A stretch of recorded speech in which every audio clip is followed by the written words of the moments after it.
When he reaches out after silence, the first instinct for so many people is to react. Immediately, there's a rush of emotion, a little jolt of adrenaline, maybe even butterflies, because suddenly the person who disappeared is back. And in that moment, it's easy to forget everything that came before. The confusion, the disappointment, the overthinking, the nights spent wondering what went wrong.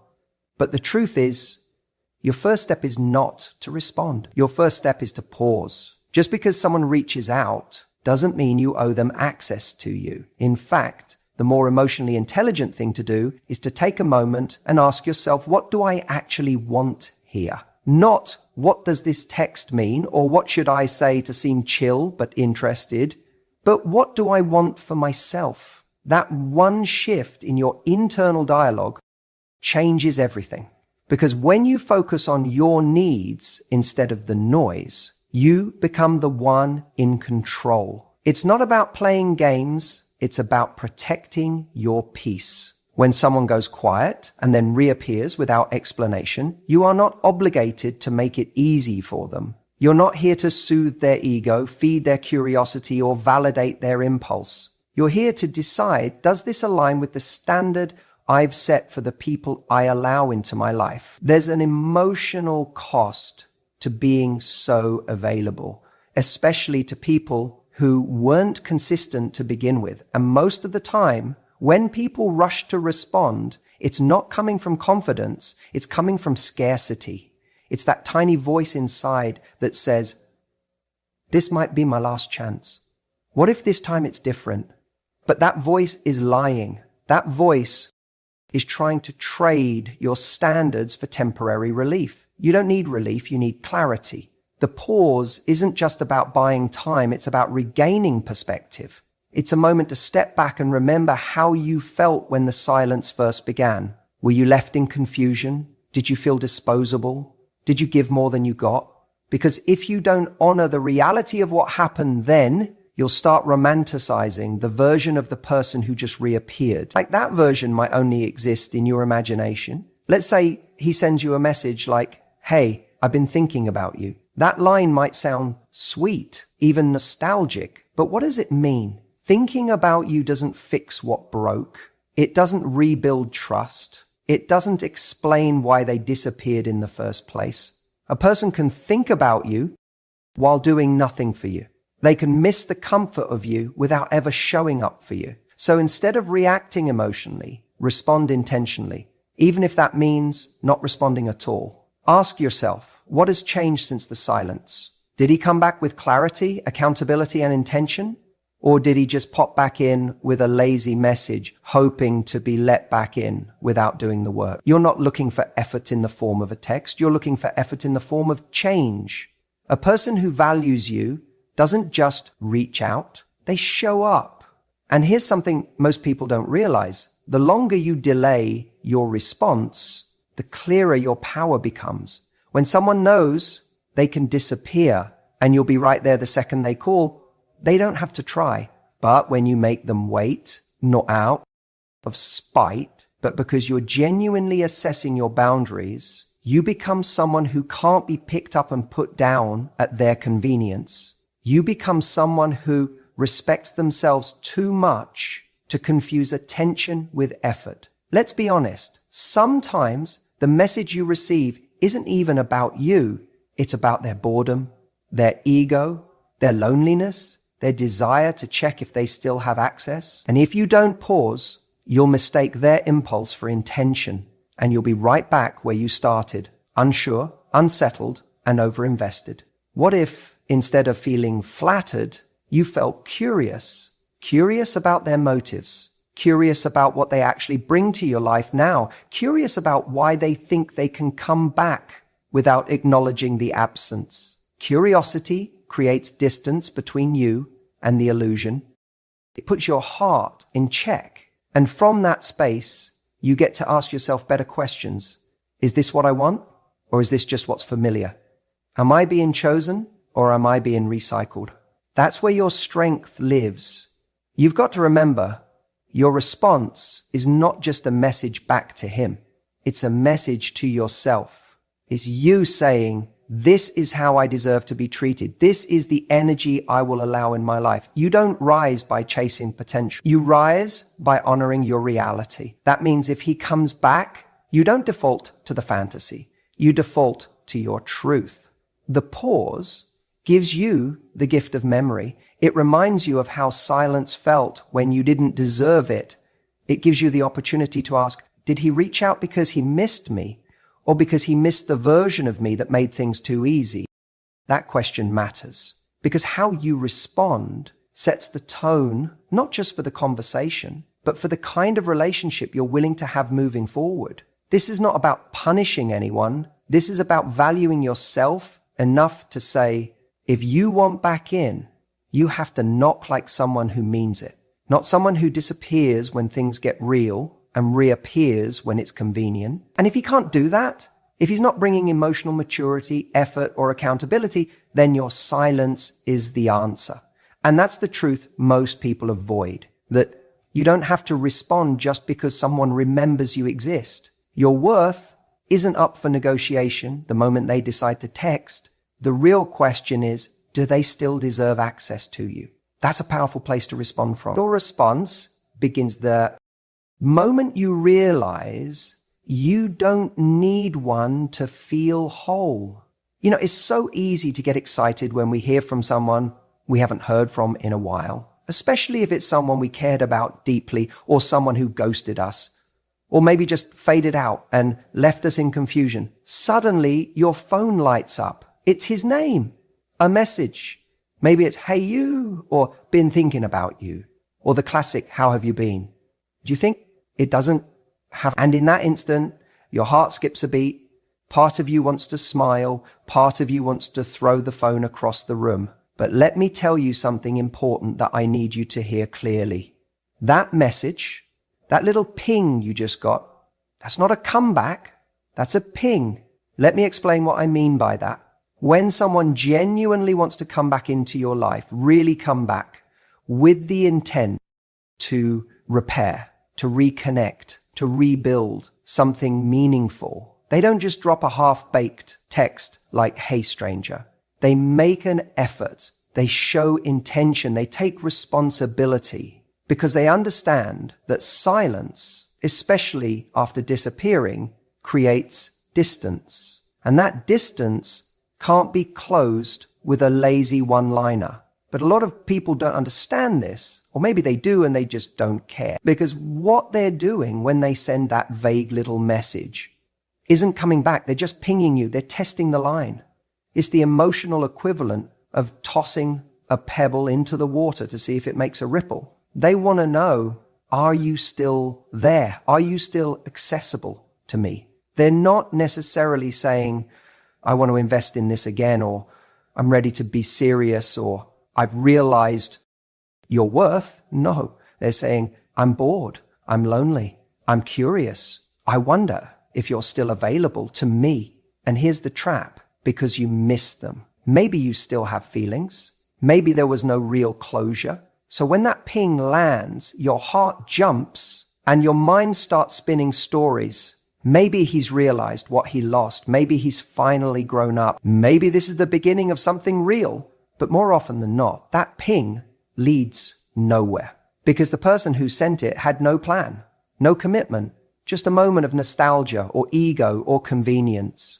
What I want you to start doing, what I need you to start doing, is stop giving so much weight to the ping. Just because someone has fingers in a phone doesn't mean they've earned your attention again. We live in a world where reaching out is effortless. People can slide into your DMs, fire off a text, send a voice note, and feel like they've made some grand gesture. But that's not effort. That's not pursuit. That's not a sign of growth or change. That's just activity. Don't confuse activity with intention. The real question isn't, did he reach out? The real question is, what does his message mean? And more importantly, what does it mean to me? Because unless that message comes with clarity, accountability, and a genuine desire to move things forward, it's just noise. It's emotional spam. And you don't need to respond to spam. You filter it, you block it, you move on. Now, I know that's easier said than done, because when someone you care about reappears, even if it's just a blip on your screen, it stirs things up. You remember the good times, you feel a glimmer of hope. But I want you to stay grounded. Ask yourself, what has he really said here? If all he's offered is a vague opener, don't rush to fill in the blanks.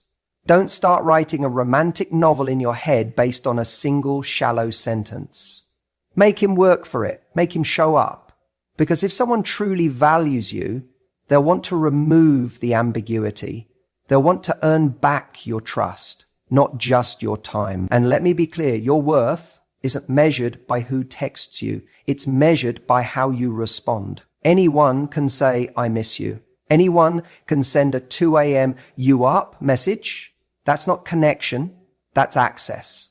And there's a big difference between someone wanting to connect with you and someone wanting access to you. When someone reaches out after silence, they should be stepping up, not just popping in. Well, what do? How do you respond? First, take a breath. Don't get swept away in emotion. You don't owe anyone an instant reply. In fact, that pause, that space, is powerful. It gives you time to ask the right questions. What do I actually want here? What pattern has this person shown me before? Does this feel like genuine interest or just a lazy attempt to reopen a door they walked away from? Be honest with yourself. If you do choose to respond, do it from a place of calm confidence, not need. You're not trying to win them back. You're not trying to impress. You're just communicating. Simple, direct, self-respecting. Something like, hey, it's been a while. What made you reach out? That one sentence, it puts the ball back in their court. It tells them, I see you, but if you want access to me again, you're going to have to show me why. And that's exactly the kind of energy you want to hold. You're not punishing them. You're not playing games. You're setting a tone. You're setting a standard. Because if someone wants a place in your life, they should be willing to meet you at your level, not pull you down to theirs. And if their response to that is vague, if they dance around the question or dodge it or throw out more fluff, you've got your answer. They're not here for something real. They're here for a hit of attention. And you don't need to supply that. Look, you're allowed to care. You're allowed to feel. You're allowed to miss someone. But don't let missing them override what you know. A ping is not a plan. A message is not momentum. Connection requires more than curiosity. And if someone wants to come back into your life, they need to prove through consistent action they're worth letting back in. Remember, a message is not a comeback. It's just a ping. Let's talk about something really important when it comes to hearing from someone after they've gone quiet. Something that trips so many people up. It's the idea of matching energy, not emotion. Now, what does that actually mean? When someone you've been talking to suddenly pulls back, disappears, or just goes radio silent for a while, and then out of nowhere, ping, they reach out again, it can trigger a rush of emotions. You might feel excited, confused, even a little hopeful. And if you had strong feelings for them, it's so easy to let those emotions take the wheel. You start replaying old memories in your head. You think about the connection you used to have, the laughs, the chemistry, the way things felt when they were at their best. That emotional history gets reactivated the second you see their name light up your phone. And all of a sudden, you're not responding to this message. They barely said, hey, you're responding to everything you wish this message meant. But here's the problem. That's not how attraction is built. That's how people end up chasing illusions. Responding with your emotions, especially those rooted in the past, means you're showing up with energy that doesn't reflect what's actually happening right now. It's like walking into a negotiation and giving everything away up front because you're thinking about how good the deal used to be, not how it is today. So when he reaches out after silence, your job isn't to meet him with nostalgia. Your job is to observe, not absorb. What kind of message did he send? Was it thoughtful? Was it intentional? Or was it a lazy, low effort hey you that he probably sent to 3 other people in his contact list? That matters. Matching energy means recognizing the level of effort someone is putting in now and meeting that with the same level of investment. No more, no less.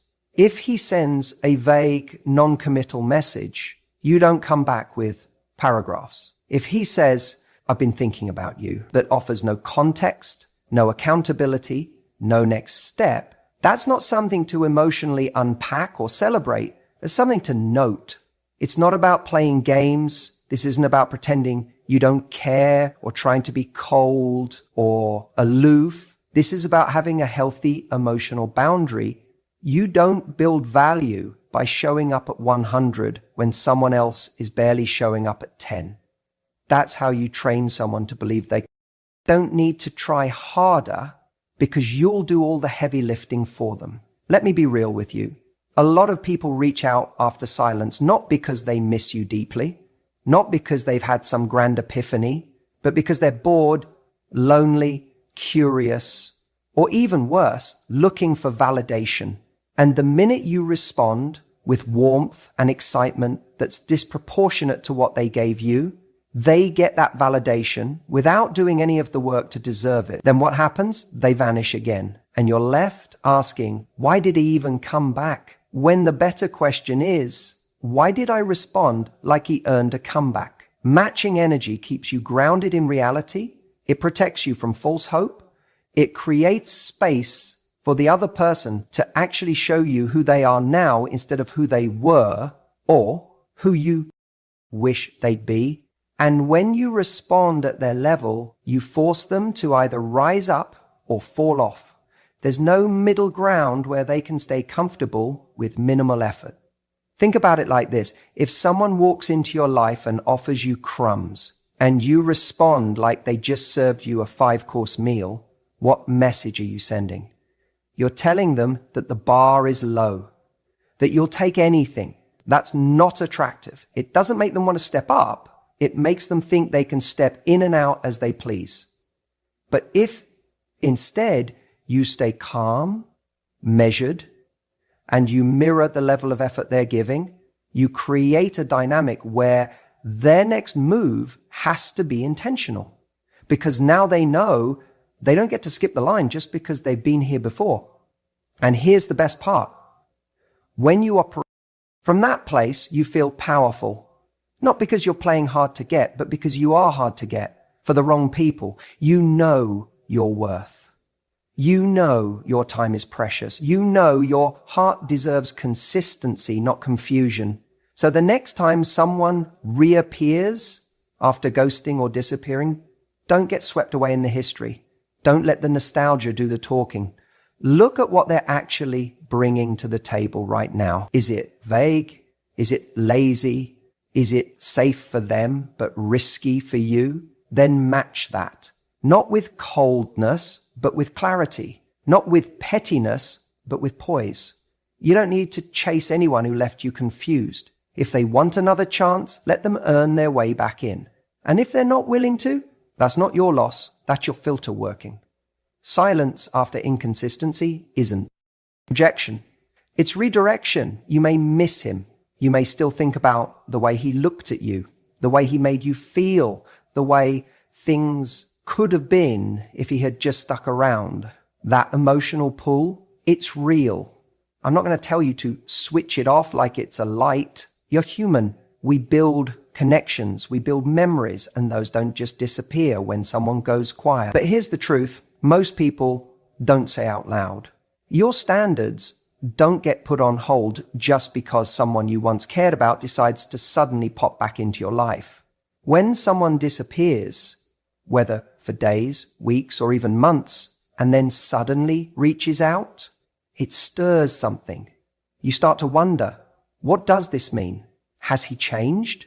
Did he realize what he lost? Should I give him another chance? And all those thoughts are understandable. But what often gets lost in that swirl of emotion is the one thing that actually protects your peace, your standards. You can feel 100 things at once, attraction, curiosity, nostalgia, but none of those things should override what you know you need in a relationship. If he's coming back without accountability, without clarity, without any evidence of change or growth, then what he's offering isn't a new beginning, it's a rerun. And if you didn't like how the story ended the first time, what makes you think the script has suddenly changed?